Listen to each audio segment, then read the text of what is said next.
Yan, sana hindi kayo inaantok. Kasi kung aantokin kayo, ay naku, bigla-bigla tayong magpaparecite niyan. Ayan. So, I already discussed to you your grave threats. Yung kanina yung in-example ko. Okay? But I will just read it for you. To those who cannot use the screen pero who are listening. Okay? Robbery distinguished from grave threats. Anong pinagkaiba daw ng grave threats sa robbery? Okay, sabi ng Supreme Court sa case ng People versus Osorio, the essential difference between the two is that the robber makes danger involved in his threats directly imminent to his victim. Ito. Yan. Dali lang yan. Okay? He wants to obtain his gain immediately, thereby also taking risk to his person from the opposition or resistance which the victim might offer. Pero ang isang grave threat, okay, in grave threats, the danger to the victim is not instantly imminent. Okay, sa isang grave threat. Why? Because it's only a threat. Okay?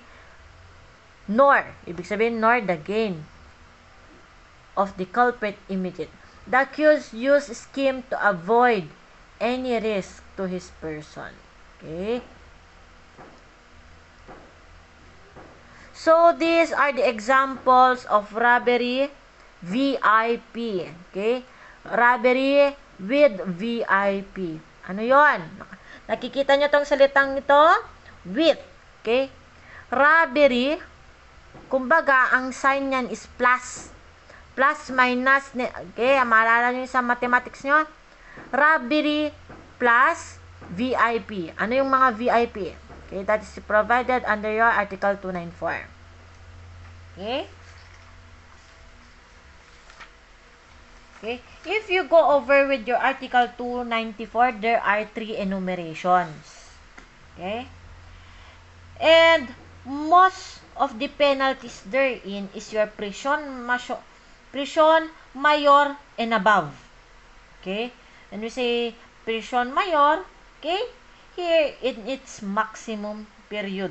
Okay? In its maximum period. So, hanggang reclusion perpetua to death tayo. Wala naman na to death. But anyway, it's reclusion perpetua. Okay? So, there are 4. Upat. There are 4 VIP. Ano yon? Ito yon. This is your with homicide, with rape, with physical injuries, okay, with unnecessary violence, and your simple robbery, your last paragraph. Okay? Let's start with robbery with homicide. This is your Article 294, ah. In your Article 294, paragraph 1, the penalty of reclusion perpetua to death, okay, when by reason or on occasion of robbery, so ang ibig sabihin, on occasion of robbery, ang pinaka-intention niyang gawing crime is robbery. Okay? Hindi dapat nauna ang pagpatay bago niya nakawan. Mali. Dapat inuna niyang nakawan bago niya pinatay. Dapat ang nasa isip niya, pinakamabigat na nasa isip niya ay ang pagnanakaw. The intent to gain. Okay? The personal property belonging to another through an unlawful taking with the use of VIP. Okay? Dapat mauna. Dapat yun ang intention niya. Okay? It must be robbery. Pero, example, nanlaban. Nanlaban yung may-ari. So, he on the occasion of robbery, okay, the crime of homicide shall have been committed. Okay? Or when the robbery shall have been accompanied by rape or intentional mutilation or arson. Okay? Lagi niyong tandaan. Kasi, otherwise, what was the crime committed if nauna ang pagpatay? It can be a murder. Okay? Murder, tas sa kaninakawan, okay, syempre, additional penalties yon. Okay? So, another yon. Okay? How about here? Let's read. Okay? It is immaterial, hindi daw importante, okay, na yung death would supervene by mere accident or that the victim of homicide is other than the victim of robbery. So, importante to, importante, makinig, tignan ninyo. Hindi daw importante, okay, na yung victim ng homicide, okay, it is immaterial that the victim of homicide is other than the victim of robbery. Okay? Hindi daw mahalaga na isang tao to, tas ibang tao pa to. Okay? Hindi rin daw mahalaga that two or more persons are killed or that aside from the homicide, rape, intentional mutilation, or usurpation of authority is committed by reason or on occasion of the crime. Okay? Likewise, immaterial is the fact that the victim of homicide is one of the robbers. Okay? Example, 5 yung mga robbers, okay, nagnanakaw sila, pero nagkainitan, napatay nila yung isang kapwa-robber nila kasi ninakawan nung magnanakaw, yung kapwa niya magnanakaw. In that case, it doesn't matter as long as the crime was committed, okay, following the crime of robbery.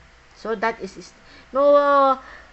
example, yung mga 5 magnanakaw, napatay yung isang magnanakaw kasi nga ninanakawan niya yung kapwa niya magnanakaw, okay, that is still robbery with homicide. Okay? Ayan, the felony would still be robbery with homicide. Okay? Once homicide is committed by or on occasion of robbery, the felony committed is robbery with homicide. All the felonies committed by reason of, yan. Paulit-ulit lang. So here, the word homicide, okay, the word homicide daw here, okay, includes murder, parricide, and infanticide.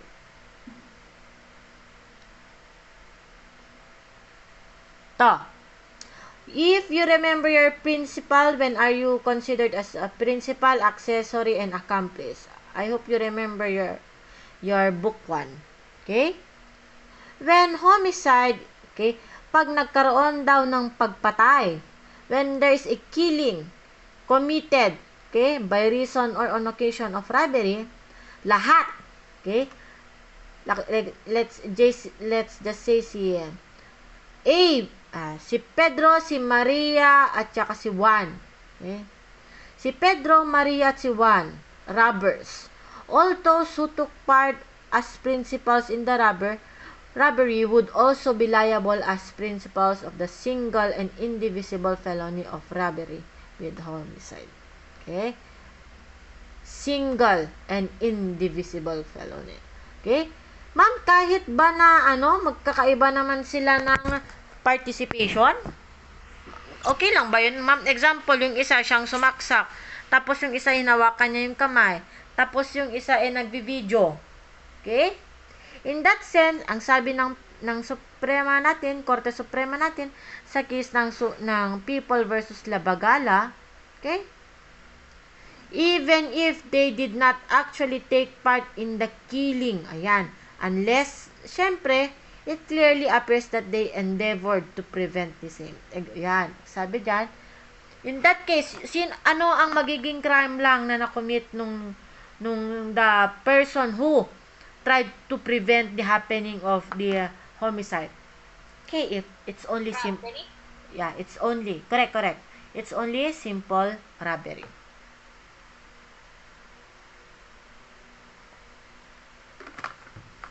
Yan, nakalagay.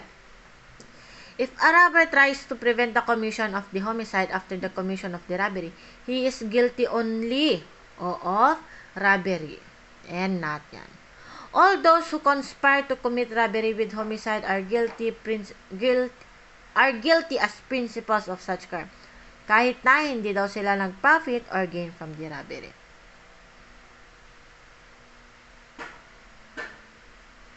Okay.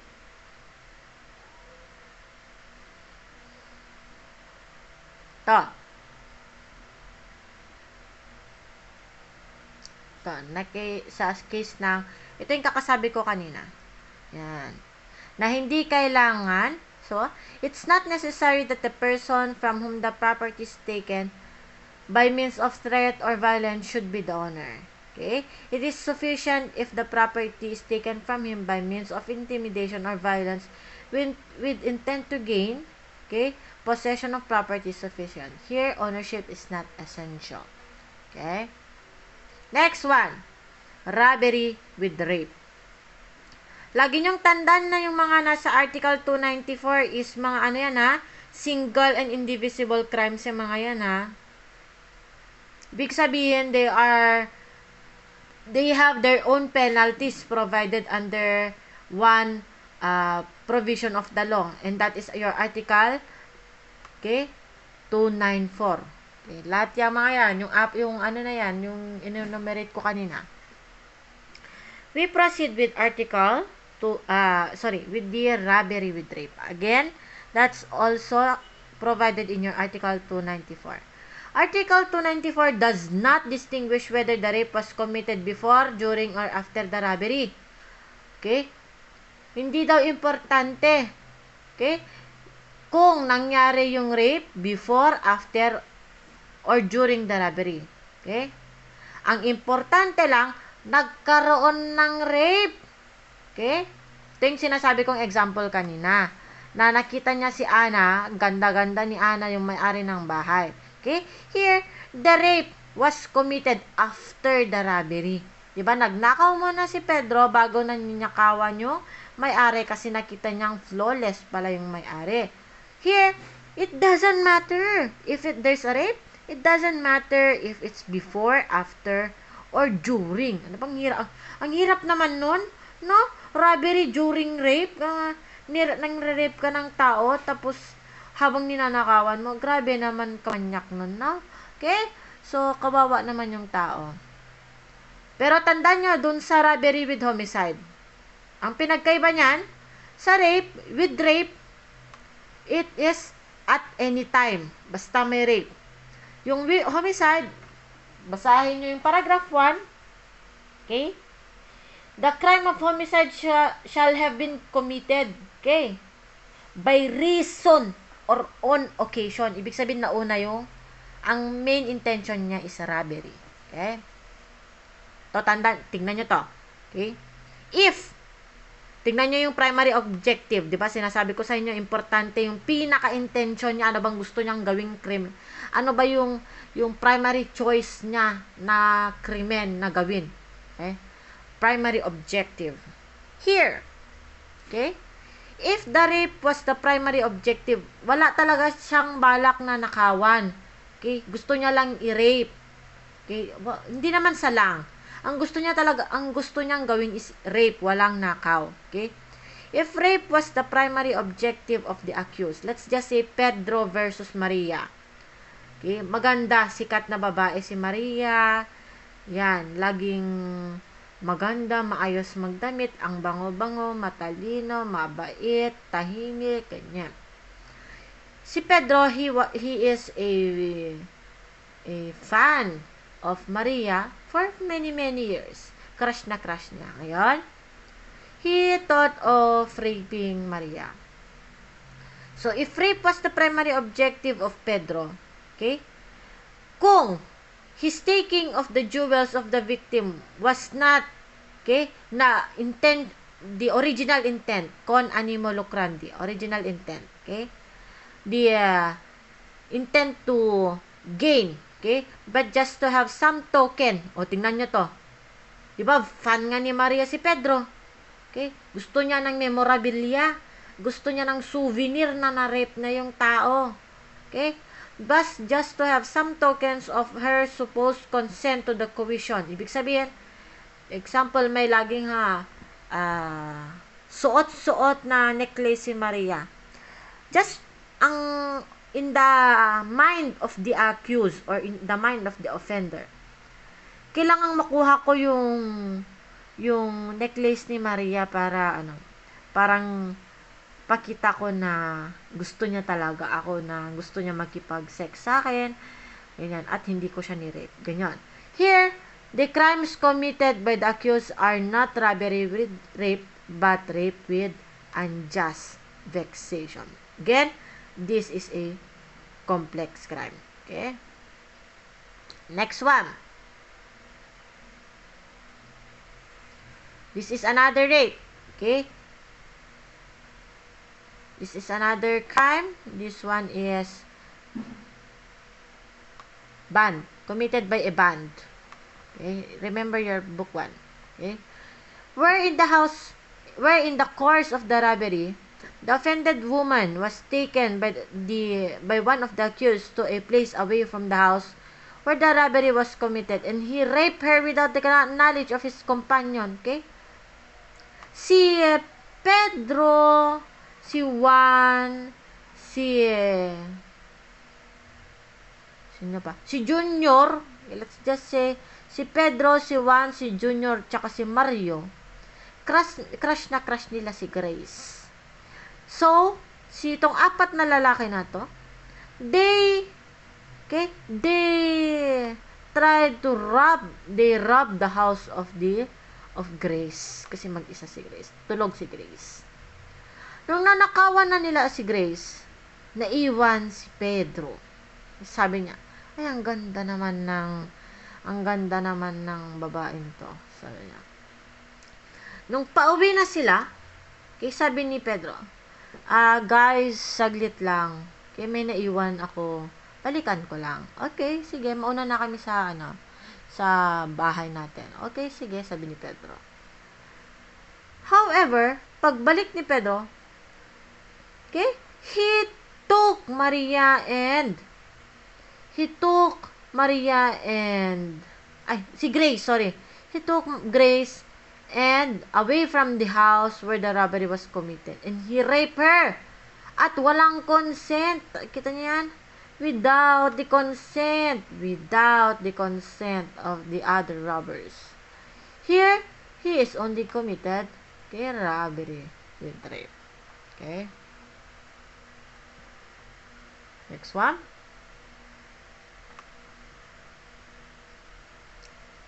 This is the importante to. Lumalabas to sa board exam. Itong number 13. Kita niyo to? There is no complex crime, okay? There is no complex crime of robbery with attempted rape.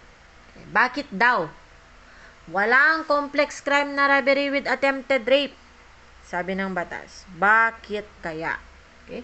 Because robbery is not a means for the commission of rape. Hindi mo daw kailangang magnakaw para makapag-rape ka ng ibang tao. Yun lang ang ibig sabihin niyan. Okay? Nor, rape is a means of commission of robbery. Hindi mo kailangang magnakaw para makapang-rape ng ibang tao at hindi mo kailangang mang-rape ng tao para magnakaw. Okay? So, hindi magkasabay ang libog at ang pagnanakaw, sabi ng batas. Kaya, there is no complex crime of robbery with attempted rape. Okay? Such a crime is not included in robbery with rape, penalized by Article 294. Okay. Ito nyo yan? Nakikita nyo ba yung salitang attempted? Okay? Nakikita nyo to? Basahin nyo mabuti. Okay? Yung robbery with attempted rape, hindi siya, there is no complex crime. That's not existing. It's not a complex crime. Such crime is not included in robbery with rape penalized by Article 294. Robbery with rape is a distinct crime with a fixed penalty. Yan yung sinasabi ko. Yan yung nakalagay sa Article 294 ninyo. Fix yung penalty niyan. Okay? Robbery with rape. RR. Kaya ang hirap-hirap bigkasin minsan. Okay? Fixed penalty yung nasa 294. RR. Okay? Yan yung mga VIP. Violence or intimidation against person. Okay? Okay? And of course, your complex crime kasi, that is explained in your Article 48. Okay?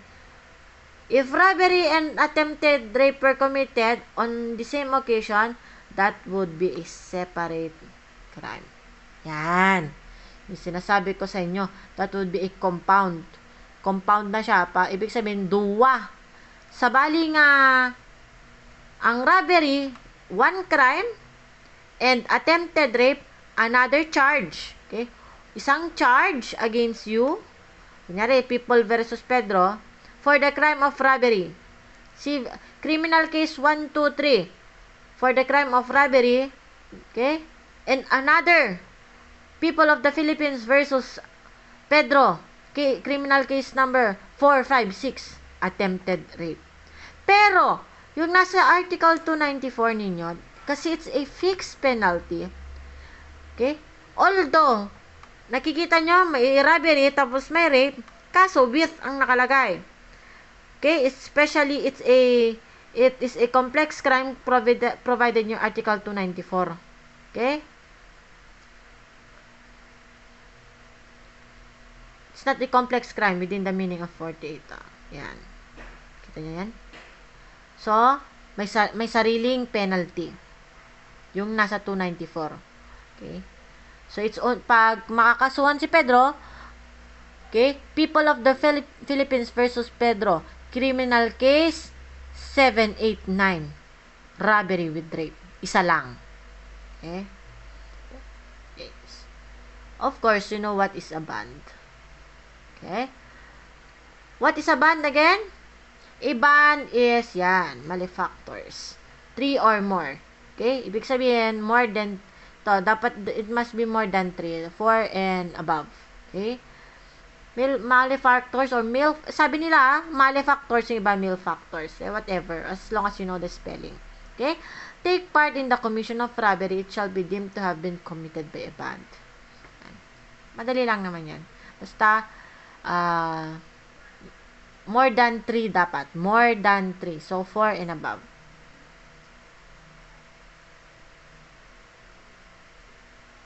Okay, ito.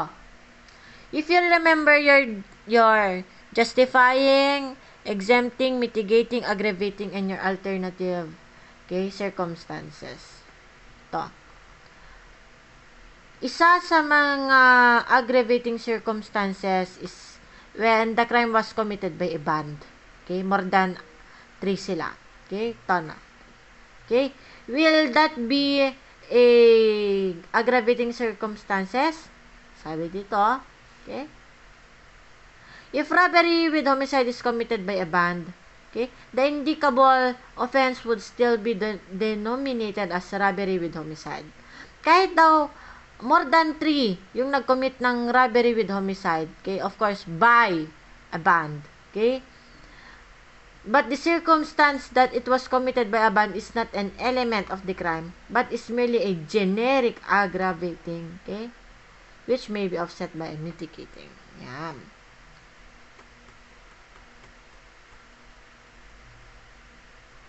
O, naman to, with. Okay? Importante kasing mga salitang yan. With, by, okay, against, upon, mga ganyang salita. Sa inyo na lang yan.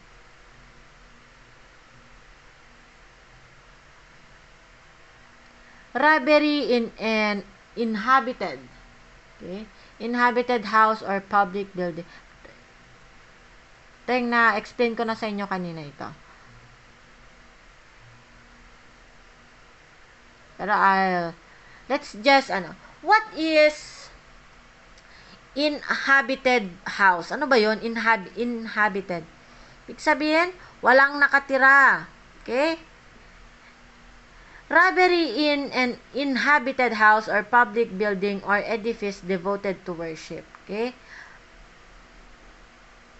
The provision in your Article 299, okay? The provision punishes robbery with force upon things in inhabited house or public building or edifice devoted to worship. Here, the following are the requisites of the crime. Ito, requisites or elements. Huwag kayong malito sa word na requisites tapos elements and requirements. Pare-pareho lang yun. Okay? So, number 1, the offender enter in inhabited house. Number 2, Or it can be pala a public building or an edifice devoted to religious worship. The number 2, the entrance was affected by any of the following means. Ito yung mga means. Means, ways, manners, or mode. Yan, pare-pareho lang yan, yung salitang yan. Through an opening not intended for purpose. Example, window versus door. Saan ka ba papasok? Sa window, sa door? Malamang sa door. Kaso sa window ka pumasok, yun, pasok yan. Okay? By breaking any wall, roof, or floor, or breaking any door or window. Okay? Bakit ba naman kasi wawasakin ang wall ng ibang tao, di ba? Kakaloka. Ayan, number 3. To, yung mga magaling, yung napapanood natin sa TV na yung hairpin, ginagawang yan, false keys, picklocks, or similar tools. Okay? Similar tools. Number 4 dapat to. By using any fictitious name or pretending the exercise of public authority. And lastly, okay, once inside the building, the offender took personal property belonging to another. Of course, with intent to gain. Talaga niyong tandaan sa robbery, huwag niyong kalimutan yung salitang intent to gain, ha?